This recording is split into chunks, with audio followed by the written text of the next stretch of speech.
et bienvenue dans Maurienne Zap. Allez, c'est parti. Bonjour à tous, ravi de vous retrouver dans votre Maurienne Zap. Sans plus attendre, le sommaire de votre émission. Passage du Tour de France dans la capitale mauriennaise.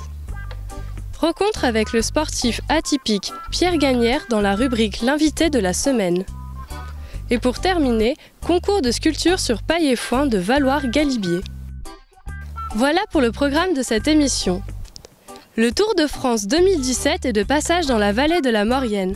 Notre équipe de reporters a rencontré les supporters venus en nombre pour assister au passage de la caravane et des coureurs de la 17e étape, Lamure-Serre-Chevalier.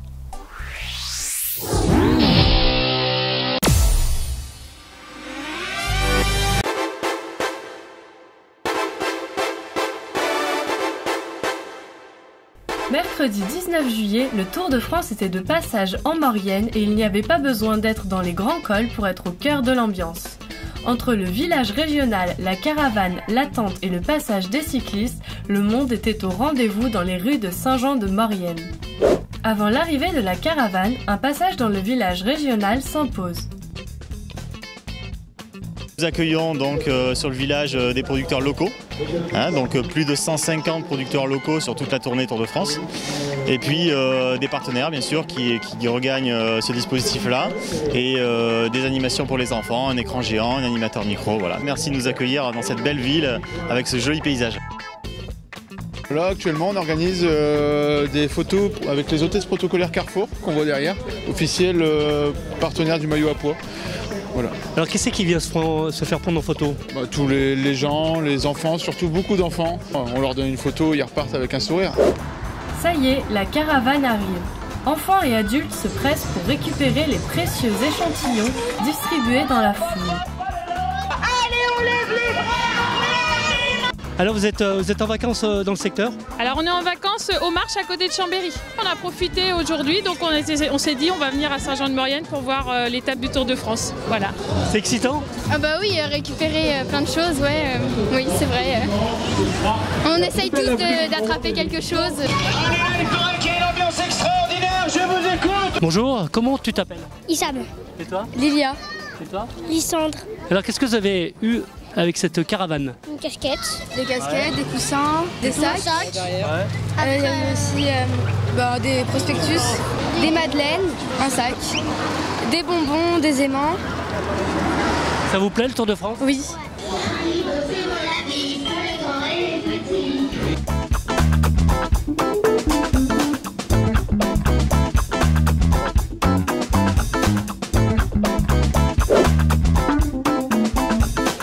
Bonjour messieurs. Bonjour Maurienne TV. Bonjour. Alors qu'est-ce que vous faites là? Et ben du coup on est venu regarder le Tour de France et puis la caravane. On a pris un petit peu de temps sur le temps de travail, donc voilà, on se permet. Mais votre patron est au courant? Et ben c'est nous les patrons. C'est nous les patrons. Donc ça va. Ayant fait le plein de cadeaux, il est maintenant temps pour les spectateurs d'attendre le passage des cyclistes. Entre dessins, parties de molki et jeux de cartes, certains ont su être inventifs pour s'occuper.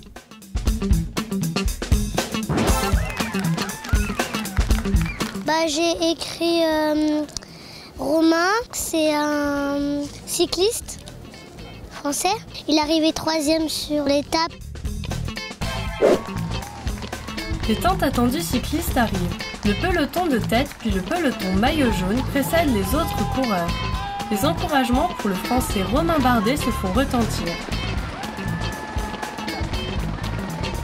Les coureurs sont encore très regroupés à ce niveau de l'étape, mais les écarts ne tarderont pas à se creuser dans la mythique montée du Galibier.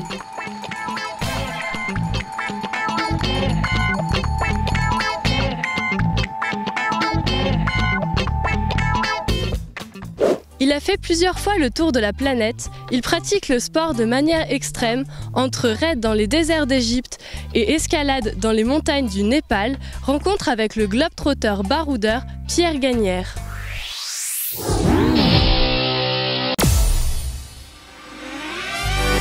Bienvenue dans la rubrique L'invité de la semaine. Aujourd'hui, nous recevons Pierre Gagnère, réalisateur et caméraman de films extrasportifs. Bonjour Pierre Gagnère. Bonjour. Alors, vous êtes un sportif accompli, il faut le dire, et vous réalisez des vidéos. Alors, on va revenir un petit peu sur la genèse de tout ça. Vous êtes un grand sportif, c'est-à-dire que vous avez parcouru le monde. J'ai effectivement eu la chance de faire quelques raids, d'abord multisport. Le premier, ça remonte pas hier, mais avant-hier. Hein. C'était en 89, le premier raid gauloise en Nouvelle-Zélande. Donc un raid multisport par équipe, avec du cheval, du kayak, de la montagne, enfin différents sports. Et tout de suite, j'ai accroché, quoi. Je me suis vraiment éclaté, il n'y a pas d'autre mot. Et je me suis dit que j'allais recommencer.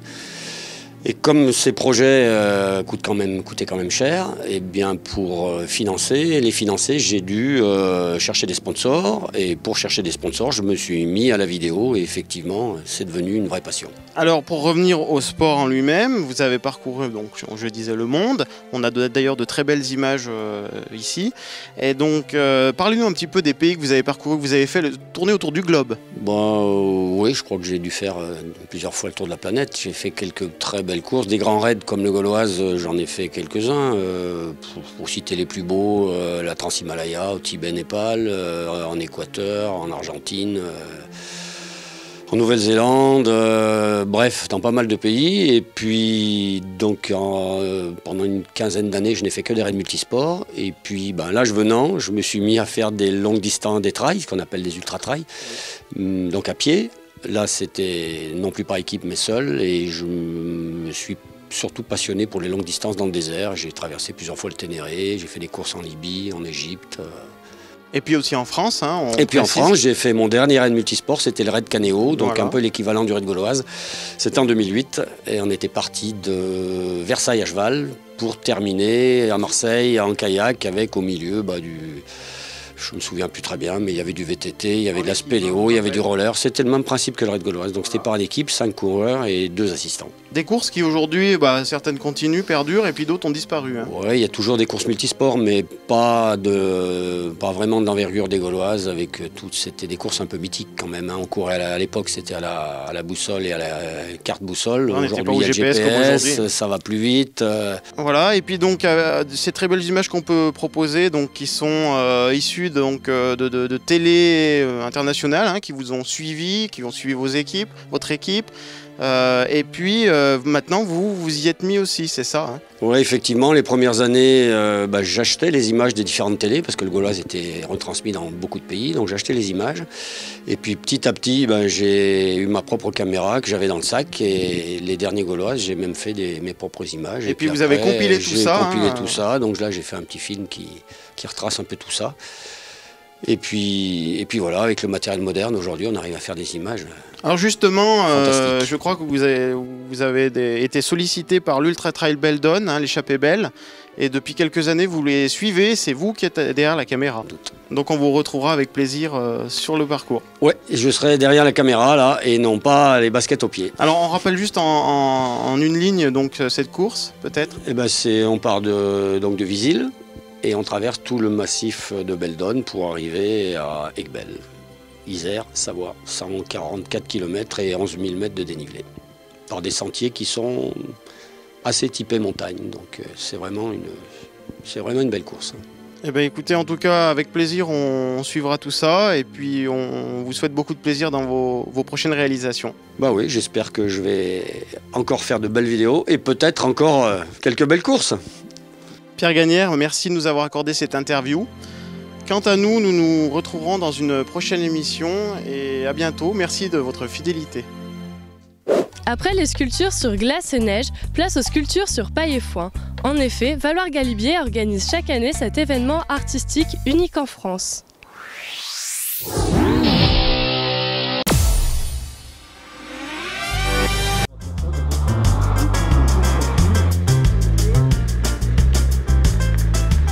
Retour sur le 6e concours de sculpture sur paille et foin de Valoir qui a eu lieu du mardi 4 au dimanche 9 juillet. Des sculpteurs du monde entier sont venus s'essayer à cette pratique originale de la sculpture qui nécessite de la créativité mais aussi de l'adresse afin de trouver les bons points d'équilibre. Non, c'est un bel événement parce que ça permet aux sculpteurs du cru et étrangers de se côtoyer et de vivre un moment de sculpture partagée et d'échanger plein de relations et puis de passer un peu le savoir. Par rapport aux autres années, auparavant, la matière paille et foin, elle se mettait en volume. Donc on remplissait les volumes dont on avait élaboré les squelettes et on remplissait ces volumes. On est vraiment sur une technicité qui a pris de la forme, qui s'est améliorée. Cette édition a encore été un réel succès. Vous pouvez d'ailleurs continuer d'admirer ces œuvres d'art éphémères qui resteront en place tout l'été au hameau des Vernets.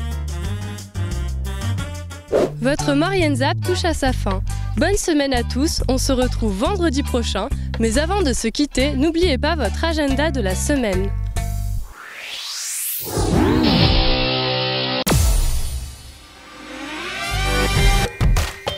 Des offres de contrats en alternance sont à pourvoir en Maurienne. À ce jour, la mission locale propose plus de 15 offres de contrats en alternance allant du CAP au BTS dans les domaines de la vente, de l'hôtellerie, du BTP, de la mécanique, de la boulangerie, de l'électricité et de l'industrie. L'équipe de la mission locale accueille tous les jeunes intéressés dans ces locaux face au lycée Paul-Héroux. Pour plus d'informations, vous pouvez contacter le 04 79 64 41 02 ou envoyer un mail à info@mlj-maurienne.org.